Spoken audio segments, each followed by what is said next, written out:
أعوذ بالله من الشيطان الرجيم. بسم الله الرحمن الرحيم.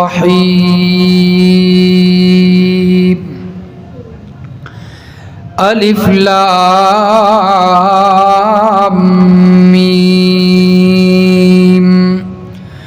تنزيل الكتاب لا ريب فيه من رب العالمين. یہ کتاب نازل کردہ ہے رب العالمین کی طرف سے، اس میں کوئی شک نہیں ہے. ام یقولون افترا، کیا یہ لوگ یوں کہتے ہیں کہ پیغمبر علیہ السلام نے اس کو گھڑ لیا ہے، اپنے دل سے بنا لیا. بل هو الحق من ربک، بلکہ یہ سچی کتاب ہے تیرے رب کی طرف سے، حق ہے. لِتُنذِرَ قَوْمًا مَّا أَتَاهُم مِّن نَّذِيرٍ، تاکہ آپ ڈرائیں ایسے لوگوں کو جن کے پاس آپ سے پہلے کوئی ڈرانے والا نہیں آیا. لَعَلَّهُمْ يَهْتَدُونَ، تاکہ وہ ہدایت یافتہ ہو جائیں. اللہ الذی خلق السماوات والارض، اللہ وہ ذات ہے جس نے پیدا کیا آسمانوں کو بھی زمین کو بھی. وما بینہما فی ستۃ ایام، اور جو کچھ ان دونوں کے درمیان ہے 6 دنوں کی مقدار میں. ثم استوى علی العرش، پھر اللہ تعالی متوجہ ہوا عرش کی طرف. ما لکم من دونی، نہیں ہے تمہارے لیے اللہ کے سوا من ولی، کوئی مددگار، ولا شفیع، اور نہ ہی کوئی سفارش کرنے والا. افلا تتذکرون، کیا تم نصیحت حاصل نہیں کرتے؟ یدبر الامر من السماء الى الارض، تدبیر کرتا ہے وہ ہر امر کی، ہر کام کی، آسمانوں سے زمین تک. ثم یعرج الیہ فی یوم، پھر چڑھتے ہیں اسی کی طرف اس دن کے اندر. کان مقدارہ الف سنہ، جس کی مقدار 1000 سال ہوگی. مما تعدون، ان دنوں کی حساب سے جن کی تم گنتے کرتے ہو. سبحان ربک رب العزت عما یصفون، وسلام علی المرسلین، والحمد للہ رب العالمین. اللہم صل علی محمد وعلی آل محمد کما صلیت علی ابراہیم وعلی آل ابراہیم انک حمید مجید. اللہم بارک علی محمد وعلی آل محمد کما بارکت علی ابراہیم وعلی آل ابراہیم انک حمید مجید. سورۃ السجدہ کی آیت نمبر 1 سے لے کر آیت نمبر 5 تک تلاوت کی گئی ہے. سورۃ لقمان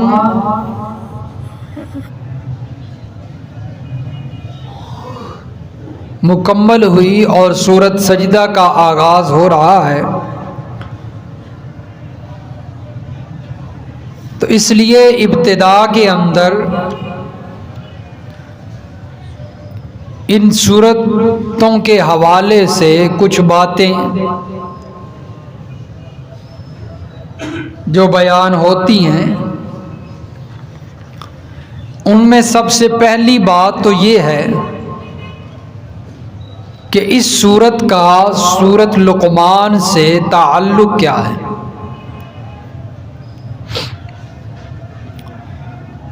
چنانچہ تعلق دو طرح کا ہوتا ہے، ایک تعلق ہوتا ہے نام کا، اسمی، جسے ربط اسمی کہا جاتا ہے۔ اس کے بارے میں مفسرین فرماتے ہیں کہ ان دونوں کا سورۃ لقمان اور سورۃ سجدہ کے ناموں کا ربط یہ ہے کہ سورۃ لقمان کے اندر جو مسئلہ لقمان حکیم نے بیان کیا ہے، وہی مسئلہ جب موحدین کے سامنے بیان کیا جاتا ہے تو وہ سجدہ ریز ہو جاتے ہیں۔ سورۃ سجدہ میں اس بات کا ذکر آ گیا۔ اور ربط معنوی مضمون کا ربط یہ ہے کہ سورۃ لقمان کے اندر دلائل کے ساتھ توحید کا اثبات ہوا ہے۔ آپ نے وہاں پر پڑھے ہیں دلائل عقلیہ بھی اور دلائل نقلیہ بھی۔ اللہ نے توحید کو ثابت کرنے کے لیے وہ دلائل دیے، اور اب سورۃ سجدہ کے اندر توحید پر شبہ کا بیان ہے۔ اور اسی طرح پچھلی سورت کے اندر فرمایا تھا کہ مشرک قرآن نہیں سنتے، اور یہاں پر سورۃ سجدہ کے اندر اللہ تعالیٰ فرماتے ہیں کہ اسباب تو ہم نے دیے ہیں، ان کو استعمال نہ کریں تو ان کی مرضی ہے۔ ہر چیز قرآن کو سمجھنے کے لیے ہم نے واضح کر دی ہے، لیکن اب وہ نہ سمجھیں تو ان کی مرضی ہے۔ اسی طرح وہاں سورۃ لقمان کے اندر اور سورۃ لقمان تک پچھلی جو صورتیں بیان ہوئی ہیں، ان کے اندر ایک مسئلہ چلا تھا کہ برکت دینے والا اللہ ہی ہے، غیر اللہ کو برکات دہندہ سمجھ کر ان کو پکارنا یہ جائز نہیں ہے۔ اور یہاں پر سورۃ سجدہ کے اندر اللہ تعالیٰ فرما رہے ہیں کہ جس طرح غیر اللہ کو برکات دہندہ سمجھ کر ان کو پکارنا جائز نہیں، اسی طرح غیر اللہ کو شفیع سمجھ کر بھی پکارنا جائز نہیں ہے کہ وہ سفارشی ہیں۔ اس سورت کی ابھی ابتدائی آیات میں سفارش کا تذکرہ آئے گا، تو اس میں اللہ نے یہ بات واضح فرمائی ہے کہ غیر اللہ کو شفیع غالب سمجھ کر بھی پکارنا جائز، کہ وہ زبردستی جو ہے وہ قیامت کے دن سفارش کریں گے، اس لیے ان کو پکارا جائے۔ باقی اس صورت کے اندر امتیازی جو چیزیں بیان ہوئی ہیں، ایک تو یہ ہے کہ موسیٰ علیہ الصلوۃ والسلام کو کتاب ملنے کے بارے میں شک نہ کرنے کا ذکر ہے، اور اسی طرح ملک الموت کا ذکر اس صورت میں آتا ہے۔ باقی مختصر خلاصہ یہ ہے کہ اس صورت کے اندر اللہ نے ایمان والوں کے لیے تبشیرات بیان فرمائی ہیں، خوشخبریاں بیان کی ہیں ایمان والوں کے لیے، اور شرک کا رد کیا ہے، قرآن مجید کی طرف ترغیب دی ہے، بھئی قرآن کی طرف آ جاؤ، ترغیب ہے، ترغیب الی القرآن۔ باقی دلائل عقلیہ کا ذکر ہے، اور اسی طرح ایک دلیل نقلی بھی ہے حضرت موسیٰ علیہ السلام کی طرف سے۔ تو یہ اس صورت کے اندر چیزیں بیان ہوں گی۔ اس صورت کا نام سورۃ السجدہ ہے۔ مفسرین فرماتے ہیں کہ اس کا نام سجدہ اس لیے رکھا گیا کیونکہ اس میں سجدے کا ذکر ہے، اس میں سجدے کا ذکر آئے گا، آگے ایک سجدہ آ رہا ہے، تقریباً سوا رکوع کے بعد ایک سجدہ آ رہا ہے۔ لیکن سوال یہ پیدا ہوتا ہے کہ سجدہ تو اور صورتوں کے اندر بھی ہے، قرآن پاک کے اندر کل کتنے سجدے ہیں جی؟ 14 سجدے۔ ہم جب تراویحاں پڑھاتے تھے تو اور کسی کو پتہ ہوتا تھا نہیں، لیکن ہمارے پیچھے جو بابے ہوتے تھے ان کو پتہ ہوتا تھا قرآن کے کتنے سجدے۔ اور جب ہم تلاوت کرتے تھے تو قرآن مجید مکمل ہوتا تھا، انہیں پتہ ہوتا تھا کہ ہم نے کتنے سجدے کر لیے ہیں۔ وہ پھر پوچھتے تھے اگر کوئی سجدہ رہ جاتا تھا، بھی قاری صاحب آپ نے تو 13 سجدے کیے ہیں، آپ نے تو 12 سجدے کیے ہیں، قرآن کے کل 14 سجدے ہیں۔ انہیں پتہ ہوتا تھا، کیوں؟ وجہ کیا تھی؟ کیونکہ وہ قرآن پڑھتے تھے، وہ روزانہ قرآن مجید کی تلاوت کرتے تھے، کم از کم ایک پارہ تو ضرور تلاوت کرتے تھے۔ ہم نے اپنے بزرگوں کو، بڑوں کو دیکھا ہے، ان کی بینائی کمزور ہو جاتی تھی لیکن قرآن کی تلاوت روزانہ کیا کرتے تھے۔ لیکن آج کہ جو یہ دور جو چل رہا ہے، اس میں بابے بھی جوانوں کے ساتھ مل گئے، اثر ہو گیا نا بابیاں تھے ہیں، بوڑھے لوگوں پر اثر ہو گیا جوانوں کا۔ اب بوڑھے لوگ بھی تلاوت نہیں کرتے، جوان تو جوان ہی، جوانوں نے کہاں تلاوت کرنی ہے؟ ان کے ہاتھ میں جب موبائل آ گیا ہیں، وہ موبائل کی تلاوت کریں یا قرآن کی تلاوت کریں؟ تو موبائل انگریز نے ہاتھوں میں پکڑا دیا، اب قرآن کی تلاوت تو نہیں نہ ہوتی۔ یہ اس کی بڑی چال تھی کہ ان کے ہاتھوں میں موبائل پکڑاؤ تاکہ یہ قرآن سے دور ہو جائے، کیونکہ واحد ایک قرآن کتاب ہے جو انسان کو بہترین دستور دیتی ہے۔ اور آج پاکستانی لوگ اپنا اچھا مستقبل بنانے کے لیے اور اپنے ماحول کو ٹھیک کرنے کے لیے یورپ ممالک پہ جاتے ہیں، وہاں سے کوئی نمونہ لے کر آئیں اور اپنا ماحول ٹھیک کریں۔ بھئی جو نمونہ قرآن بناتا ہے اور پیش کرتا ہے، وہ نمونہ کوئی طاقت نہیں پیش کر سکتی، کوئی کتاب نہیں پیش کرتی ہیں۔ اس لیے قرآن کے ساتھ دلچسپی ختم ہو گئی، قرآن سے دلچسپی ختم ہو گئی ہے۔ موبائلوں کا دور ہے نا، موبائل کے اندر دلچسپی زیادہ ہو گئی، قرآن کے اندر دلچسپی کوئی نہیں۔ ہمارے استاذ مکرم فرمایا کرتے تھے کہ جو لوگ قرآن ناظرہ پڑھے ہوئے ہیں، حافظ نہیں ہیں، ان کے لیے ضروری ہے کہ وہ کم از کم روزانہ ایک پارے کی تلاوت کریں، کم از کم، زیادہ کی کوئی حد نہیں، زیادہ بھی کر سکتے، کم از کم۔ اور حافظ جو ہے اس کے لیے ضروری ہے وہ کم از کم روزانہ 3 پاروں کی تلاوت کرے۔ اور آج نہ حافظ کرتا ہے تلاوت، نہ ناظرے والے کرتے ہیں۔ ناظرے والوں نے کیا کرنی ہے، ان کو ناظر آتے ہی کوئی نہیں، ہم نے بڑے بڑے دیکھے ہیں۔ افسوس ہوتا ہے، بڑا افسوس ہوتا ہے، سفید بال ہو گئے، ایک دفعہ قرآن نہیں پڑھا، ایک دفعہ قرآن نہیں پڑھا۔ ہمارے پاس مثالیں موجود ہیں، اگر آپ کہتے ہیں تو میں دکھا سکتا ہوں۔ سفید بال ہو گئے لیکن ایک دفعہ قرآن نہیں پڑھا زندگی میں، تو کیا قرآن وہاں پر شکایت نہیں کرے گا؟ قیامت کے دن قرآن نہیں کہے گا یا اللہ انہوں نے مجھے الماریوں میں گرد و غبار میں جو ہے وہ رکھا اور انہیں یاد تک نہ رہا کہ میری بھی تلاوت کرنی ہے؟ انہوں نے بوڑھے ہو گئے، کم از کم ایک دفعہ تو ناظرہ پڑھ لیں۔ اس لیے میں تبھی تو یہ جو ہے وہ درد دل لے کر میں نے شروع کیا ہے ترجمہ، بھائی لوگوں کو کم از کم ایک دفعہ تو قرآن پڑھ لیں۔ اب میں سنتا نہیں ہوں، اس کی وجہ کیا ہے؟ ویسے تو سننا چاہیے، ہم مسلمان ہیں، ہمیں پتہ ہونا چاہیے، قرآن تو آنا چاہیے۔ میں کہتا ہوں جو بیٹھے وہ بھاگ ہی نہ جائیں، اس لیے میں کہتا ہوں کم از کم ایک دفعہ پڑھ تو لیں، قیامت والے دن قرآن یہ تو شکایت نہ کرے کہ یا اللہ انہوں نے ہمیں پڑھے ہی کوئی نہیں۔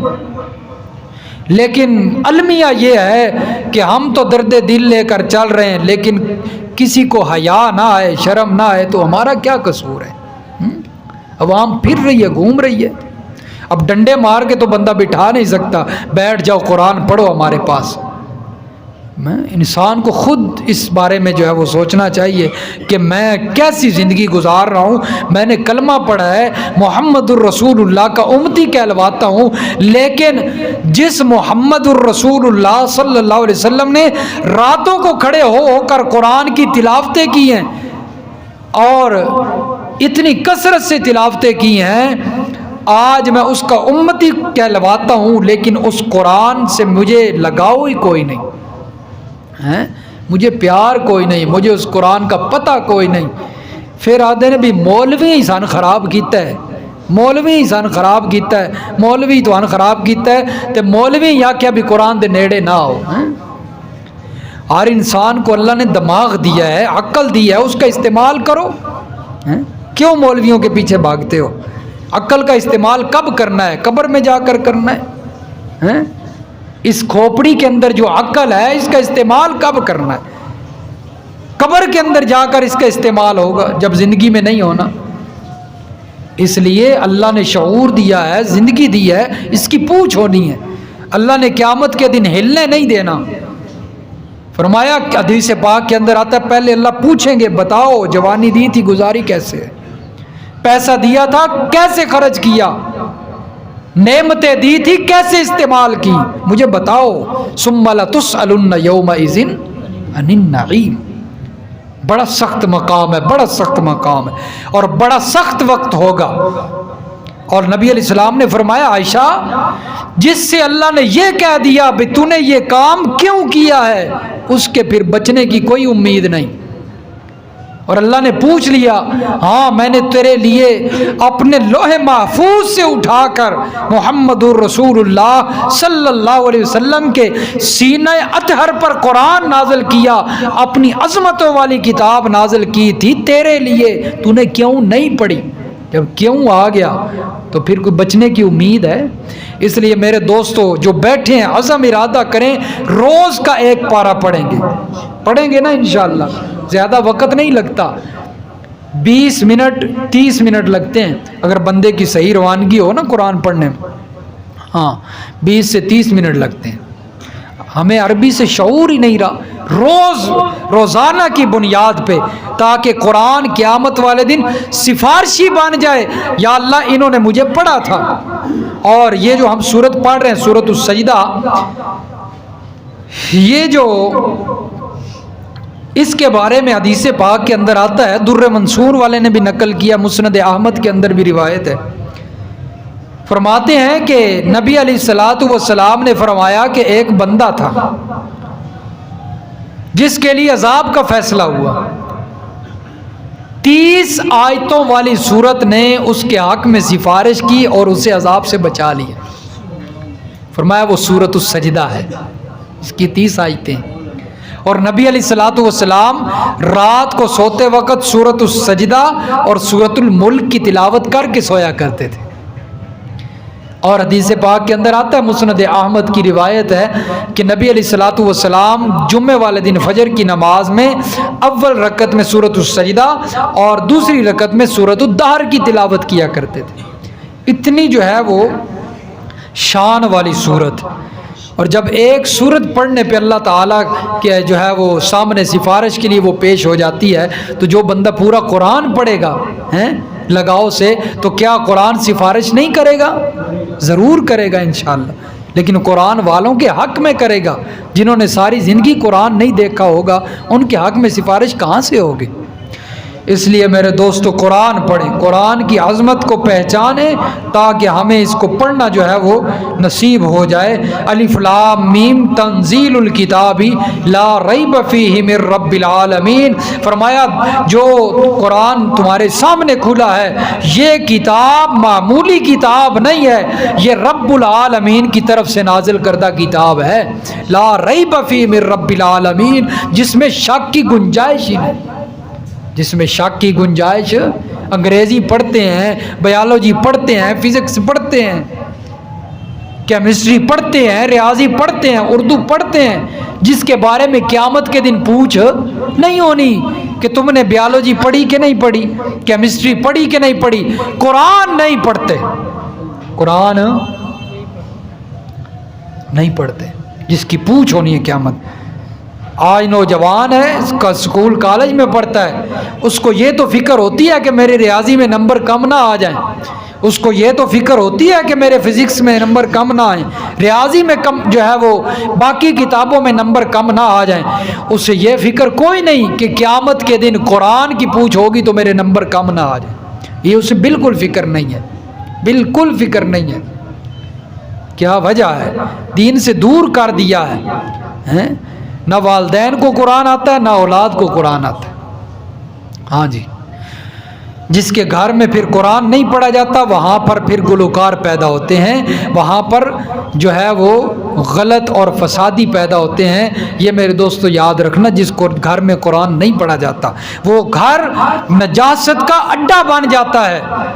جس گھر میں قرآن کی تلاوت نہیں ہوتی وہ گھر نجاست کا اڈا بن جاتا ہے، وہاں پر پھر نجاست ہی پیدا ہوتی ہے، نجاست جنم لیتی ہے، وہاں پر دین کا کوئی نام نہیں ہوتا۔ اس لیے اپنے گھروں میں قرآن عام کیجیے، خود بھی پڑھیں، اپنے بچوں کو بھی پڑھائیں اور ان کا ذوق بنائیں کہ ہم قرآن والے ہیں اور قرآن ہمارے لیے آیا ہے، ہم نے قرآن پڑھنا ہے۔ اور کس نے پڑھنا ہے؟ فَبِأَيِّ حَدِيثٍ بَعْدَهُ يُؤْمِنُونَ۔ اللہ فرماتے ہیں کیا تمہارے بعد کوئی اور قوم آئے گی جس نے پڑھنا ہے؟ تمہارے لیے میں نے بھیج دیا ہے، تم نے نہیں پڑھنا تو کس نے پڑھنا ہے؟ کس چیز پر تم ایمان لاؤ گے؟ اگر قرآن پر نہیں ایمان لاتے تو اس کے بعد کون سی ایسی کتاب ہے جس پر تم ایمان لاؤ گے؟ فرمایا اس کے بعد نہ ہم نے نبی بھیجنا ہے نہ کوئی کتاب آنی ہے، یہی کتاب ہے اور یہی اللہ کا پیغمبر جو آیا ہے، فرمایا اس پر ایمان لانا ہے۔ اگر فرمایا تمہیں کوئی شک ہے، فرمایا اس میں کوئی شک نہیں، شک کی گنجائش نہیں، اگر کسی کو کوئی شک ہے اس کا بھی حل اللہ نے بتایا ہے۔ سورۃ البقرہ نکالیں، سورۃ البقرہ پہلا پارہ ہے اور صفحہ نمبر 7 ہے، صفحہ نمبر 7 سورۃ البقرہ اور اس کی آیت نمبر 23۔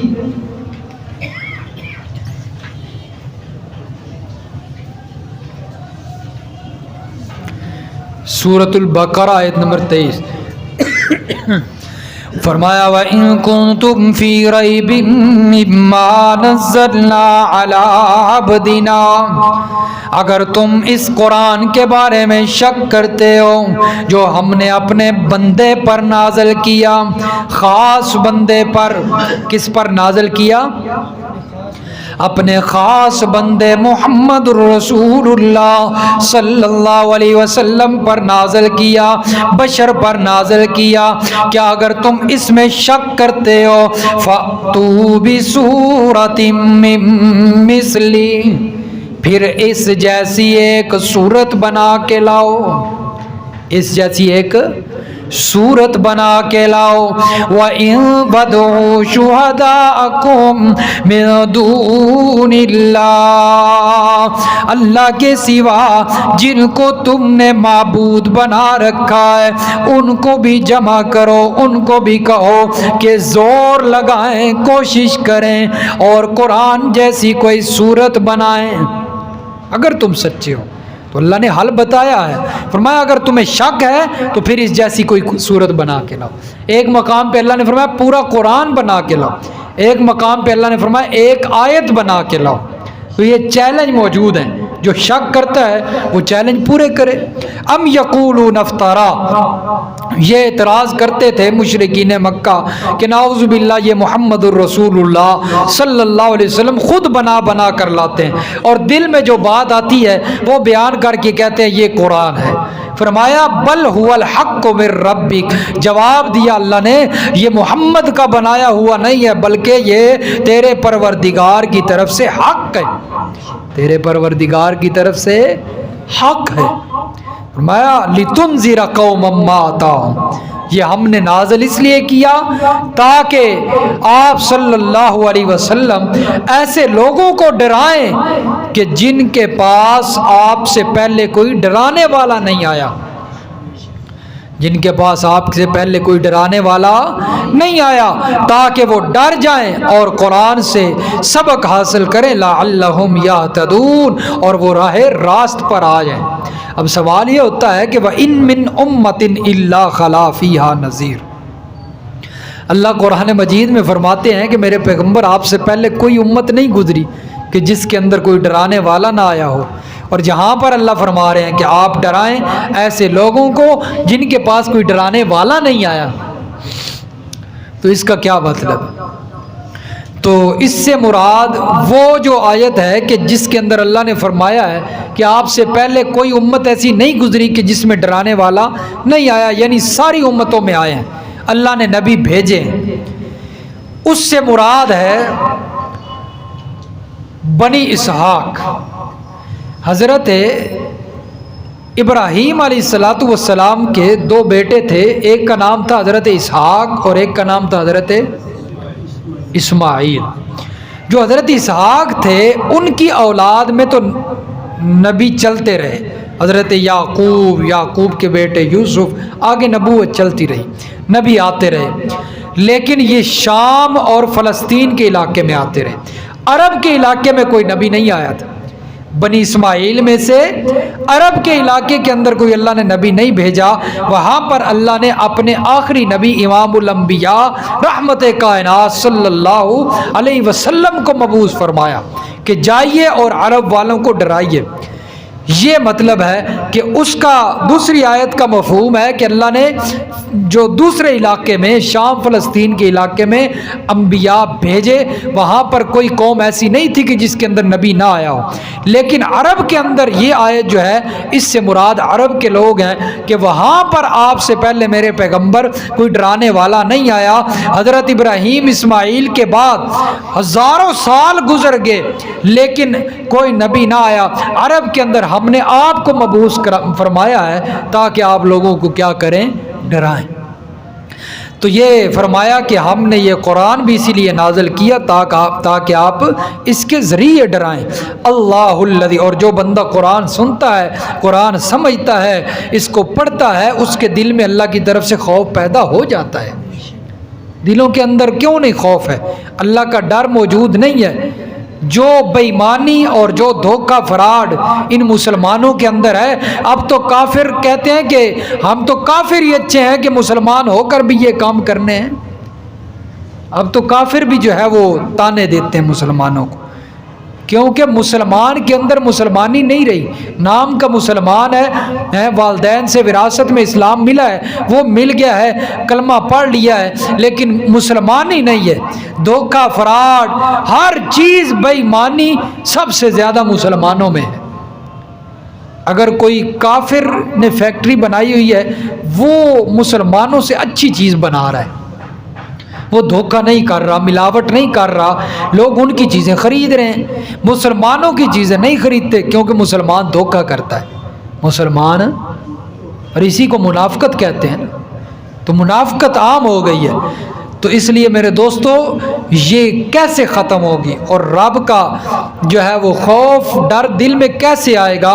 جب انسان قرآن پڑھے گا، کیونکہ قرآن وہ کتاب ہے جو انسان کے دل میں ڈر پیدا کرتی ہے۔ فرمایا اللہ الذی خلق السماوات والارض وما بینہما فی ستۃ ایام، یہ دلیل عقلی بھی ہے۔ فرمایا اللہ وہ ذات ہے جس نے زمین و آسمان کو پیدا کیا اور جو کچھ اس کے درمیان ہے اس کو پیدا کیا، فی ستۃ ایام، 6 دنوں کی مقدار میں، یعنی یہ جتنی دنیا آپ کو نظر آتی ہے اس کو اللہ نے 6 دنوں کی مقدار کے اندر یہ ساری نظام کائنات کو بنایا ہے۔ کن کہا فیکون، ہو گئی، وجود میں آ گیا ہر نظام۔ تو 6 دنوں کی مقدار اس لیے کہا جاتا ہے کیونکہ اس وقت دن نہیں ہوتے تھے، رات دن تو بعد میں بنے ہیں نا، اس لیے اس وقت جو وقت لگا وہ 6 دنوں کی مقدار تھی۔ ثم استوى علی العرش، اللہ تعالیٰ جس وقت زمین و آسمان کو اللہ نے بنا لیا، پھر اللہ فرماتے ہیں ثم استوى علی العرش، اللہ تعالیٰ عرش کی طرف متوجہ ہوئے، عرش کی طرف متوجہ ہوئے۔ یہ ایک جملہ جو ہے اس کا مفہوم یہ ہے کہ اللہ تعالیٰ عرش کی طرف متوجہ ہوئے، یعنی اللہ نے نظام کائنات چلانا شروع کر دیا، نظام کائنات چلانا شروع کر دیا، مخلوقیں وجود میں آنے لگ گئیں اور سارا نظام چلنے لگ گیا جو ہمیں اب نظر آ رہا ہے، دن و رات، بارشیں، یہ ساری چیزیں جو ہے وہ شروع ہو گئیں۔ ثم استوى علی العرش، اس کا یہ مطلب ہے، کیونکہ یہ مطلب نہیں کیا جا سکتا کہ اللہ تعالیٰ عرش پر بیٹھ کے، کیونکہ اللہ تعالیٰ تو وجود سے پاک ہے نا، جگہ سے، مکان سے، زمان سے، ہر چیز سے اللہ پاک ہے، سمت جہت سے پاک ہے۔ تو اس کا مطلب یہ ہے، مفسرین فرماتے ہیں اللہ تعالیٰ عرش کی طرف متوجہ ہوئے، یعنی اللہ تعالیٰ نے سارا نظام کائنات چلانا شروع کر دیا۔ ما لکم من دونہ من ولی ولا شفیع، فرمایا تمہارے لیے اللہ کے سوا کوئی مددگار نہیں ہے، ولی نہیں ہے، اللہ کے سوا کوئی ولی نہیں ہے، مولا نہیں ہے۔ تو مولا صرف کون ہے؟ ہاں، تو حضرت علی مولا نہیں ہے۔ تو وہ جو روایت آتی ہے نا، من کنت مولا فعلی مولا، یہ روایت جو ہے اس کا غلط مفہوم بیان کیا جاتا ہے کہ نبی علیہ السلام نے فرمایا من کنت مولایا، جس کا میں مولا ہوں اس کا علی مولا ہے۔ تو مولا جو لفظ ہے اس کا بڑا وسیع مفہوم ہے اور اس کے کئی معنی ہیں، ایک معنی نہیں ہے۔ مولا کا معنی آقا بھی آتا ہے، مولا کا معنی دوست بھی آتا ہے، مولا کا معنی غلام بھی آتا ہے، مولا کے اور کئی معنی آتے ہیں۔ تو اس لیے جب اس مولا کی نسبت اللہ کی طرف ہوگی تو اللہ تعالیٰ کی صفات مراد ہوں گی، مشکل کشا، حاجت روا، داتا و دستگیر۔ اور جب کسی انسان کی طرف ہوگی، مخلوق کی طرف ہوگی، اس کا وہ معنی نہیں ہوگا جو اللہ کی طرف نسبت کرتے ہوئے، بلکہ اس کا معنی ہوگا دوست، آقا، غلام۔ تو حضرت نبی کریم صلی اللہ علیہ وسلم نے جو فرمایا تھا حضرت علی کے بارے میں، فرمایا وہ مولا کا معنی ہے دوست۔ اللہ کے نبی نے فرمایا تھا جس کا میں دوست اس کا علی بھی دوست۔ تو یہ فرمایا کہ اللہ کے سوا کوئی مولا نہیں ہے، ولی نہیں ہے، مددگار نہیں ہے، ولا شفیع، اور کوئی سفارش کرنے والا نہیں ہے، یعنی اللہ کے حکم کے بغیر کوئی سفارش نہیں کر سکتا۔ نیک لوگوں کے حق میں انبیاء سفارش کریں گے، ایمان والوں کے حق میں سفارش ہوگی، لیکن وہ بھی کس کی اجازت سے؟ اللہ کی اجازت سے۔ من ذا الذی یشفع عندہ الا باذنہ، فرمایا کون ہے جو اللہ کی اجازت کے بغیر سفارش کر سکتا ہے؟ تو اللہ کی اجازت کے ساتھ انبیاء سفارش کریں گے۔ افلا تتذکرون، فرمایا کیا تم سمجھتے نہیں ہو؟ جب اللہ کے سوا کوئی مولا نہیں، جب اللہ کے اجازت کے بغیر کوئی سفارش کرنے والا نہیں، تو فرمایا پھر ایسی ذات کے ساتھ کوئی شریک بھی نہیں ہے، فرمایا کوئی معبود بھی نہیں ہے اس کے سوا۔ یدبر الامر من السماء الى الارض، فرمایا اللہ تعالیٰ کا حکم چلتا ہے، وہی تدبیر کرتا ہے آسمان سے زمین تک، زمین سے آسمان تک، آسمان سے زمین تک۔ صرف کس کا حکم چلتا ہے؟ مدبر وہی ہے، تدبیریں وہی کرتا ہے، تصرف بھی وہی کرتا ہے، متصرف فی الامور بھی وہی ہے۔ ثم یعرج الیہ فی یوم کان مقدارہ الف سنۃ مما تعدون، فرمایا پھر اسی ہی کی طرف ہر امر جو ہے اسی ہی کی طرف چڑھتا ہے، بلند کیا جاتا ہے، اسی ہی کے سامنے پیش کیا جاتا ہے۔ فی یوم کان مقدارہ، ایسے دن کے اندر کہ جس کی مقدار تمہاری گنتی کے اعتبار سے 1000 سال ہے، جس کی مقدار تمہاری گنتی کے اعتبار سے 1000 سال ہے۔ یعنی ہم جو دنیا کے اندر ہماری گنتی ہے یہ 1000 سال ہوں تو وہ ایک دن بنتا ہے اللہ کے نزدیک، اور دوسرے مقام پہ 50,000 سال کا ذکر ہے۔ اس میں تھوڑا فرق ہے، آج وقت ختم ہے، کل انشاءاللہ میں یہ جو ہے وہ سبق کی ابتدا میں فرق بیان کروں گا کہ 1000 سال کیا ہے یا 50,000 سال کیا ہے۔ اللہ سمجھ نصیب فرمائے، عمل کی توفیق عطا۔